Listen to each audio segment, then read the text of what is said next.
If you want a side dish that will stand out, today's recipe is perfect. It's got black beans and fresh salsa. Howard describes it as a fiesta in your mouth. We're making a Fiesta rice skillet in the Mr. Food Test Kitchen. Okay, you've got your main course, you made a salad, and you've just realized you forgot your side dish.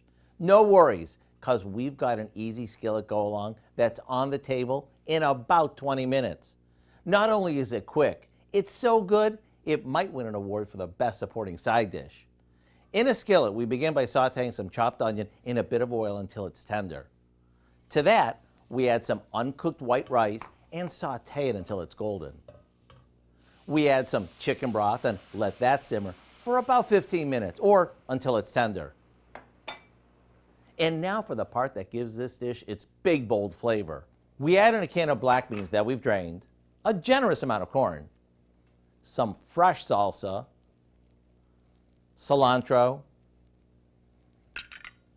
and a bit of ground cumin. 5 more minutes is all it takes for the flavors to blend together. Then it's ready to serve. Maybe garnish it with a bit more cilantro, and it's a party of flavor in every bite. Whether you serve this with roasted chicken, a burger, or on Taco Tuesdays, you can't go wrong. To get the recipe for our Fiesta rice skillet, all you have to do is check out our website.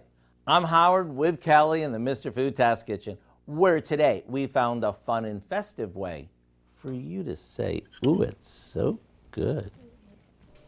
It does look good. You can find this recipe along with a lot more good food from the Mr. Food Test Kitchen online. Just go to our website at KOAMnewsnow.com. Here's a look at our 4 state market prices.